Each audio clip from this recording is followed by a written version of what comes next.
palavra de Deus, ela nos garante que quando nós vivemos na presença dele e vivemos o amor de Cristo, Deus nos constrange. O que é isso, pastor? Deus nos move, ele fala conosco e ele nos dá a condição de ver o sofrimento do outro, a dificuldade do outro, quem sabe a fome que o outro está passando. Ele nos condiciona, nos dá a condição para que a gente vá e abençoe aquela família, independente de ser evangélico ou não. Alguém está passando fome. O constranger é nos dar desejo de fazer alguma coisa por aquela pessoa, ou por aquelas pessoas, de acordo com a condição de cada um. Mas perceba que nos dias atuais, nós estamos vivendo de uma forma tão egocêntrica, autossuficiente, que a maioria das pessoas, até na igreja, ela tem dificuldade de ser fiel para com o reino dos céus. As igrejas estão tendo dificuldade de manter a sua despesa, porque há muita gente infiel nas igrejas, porque tudo que ela ganha, tudo que Deus abençoa, não serve, não dá para ela, né, tirar o que é primícia e ser fiel para Deus. As igrejas estão cheias de pessoas assim. Pode perceber, a maioria são dizimistas e ofertantes. A maioria, quando lembra da oferta, dizimar, não, o dinheiro não sobra, o dinheiro não dá. Por que não dá e por que não sobra?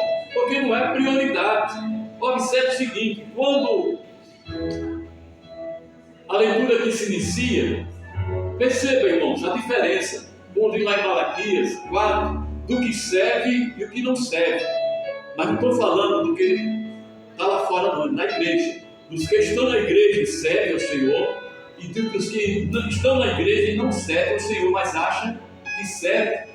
Então veja o seguinte: ela relata para o profeta e ela diz a Bíblia, a palavra de Deus diz, versículo 10: e uma mulher, das mulheres dos filhos dos profetas, homem de Deus, clamou a Eliseu dizendo: meu marido, teu servo, morreu, e tu sabes que o teu servo temia o Senhor. Vê que é diferente? Temia o Senhor. Ela não disse: tu sabes que o teu servo servia o Senhor, ia para a igreja. Não, ele temia o Senhor. E quando se teme ao Senhor, eu costumo dizer, ao adentrar as portas da igreja, o papo acabou, a conversa acabou, o chama fulano, Beltrano, anda no meio da igreja, acabou. Você está na presença de Deus.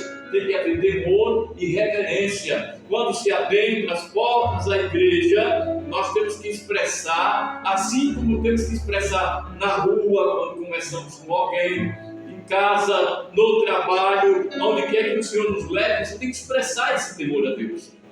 As pessoas precisam ver em você, em mim, esse diferencial. Porque nós somos servos que temos temor. Nós não somos simplesmente glória a Deus, aleluia, que estamos na igreja, mas somos servos que temos temor ao Senhor. Então o temor ao Senhor não é só na igreja. Como muita gente vive na igreja, até veste uma roupa razoável, mais ou menos. Na rua, para andar como um cidadão comum, como uma pessoa comum. Como se na igreja Deus está presente, na vida dela não está, e o pior que não está. E se tivesse, ela teria temor. O Espírito Santo de Deus ia incomodar de uma certa forma, dando a ela um discernimento de que ela não é para se vestir daquela forma, porque o corpo dela ou dele é templo do Espírito Santo.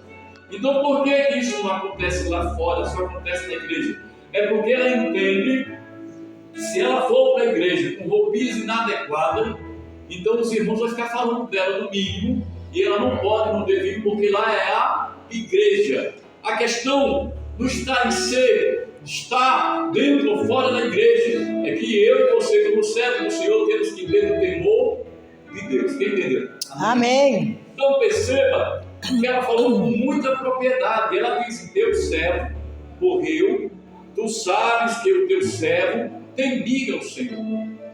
Glória a Deus. Ela se encontra com autoridade para requerer de Eliseu alguma intervenção diante de Deus para abençoar a vida dela, né? Mesmo porque ela já sabia que Deus se preocupa em dar prioridade aos órfãos os pobres, os estrangeiros, as viúvas e os menos favorecidos. Deus, ele se preocupa com esse segmento social. Então agora ela se apresenta, irmão, com quem sabe o que está falando e com quem está falando, né? O teu servo, você sabe, você conhece. Ele era um homem temente a Deus, mas deixou dívidas. Um ponto importante aí. Deixou dívidas.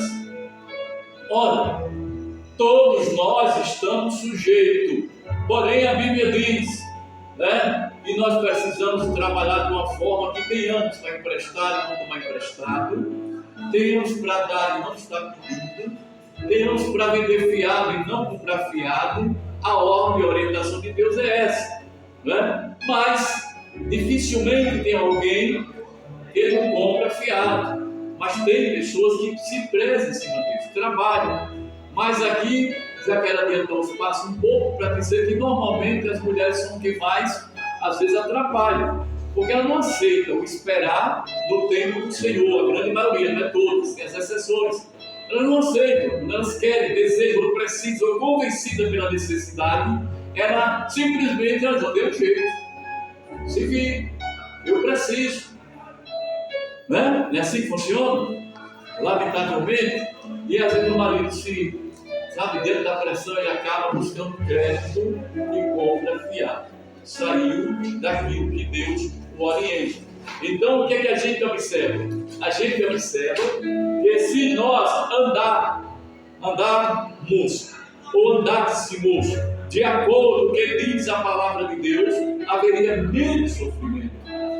Como foi pregado na noite do dia de ontem, teríamos certeza e convicção que a nossa provisão, ela vem do Senhor. Glória a Deus, aleluia. Não é seu trabalho, não. Olha, tem tanta gente trabalhando aí, até de domingo no Rio, e o dinheiro não dá para nada. Ele não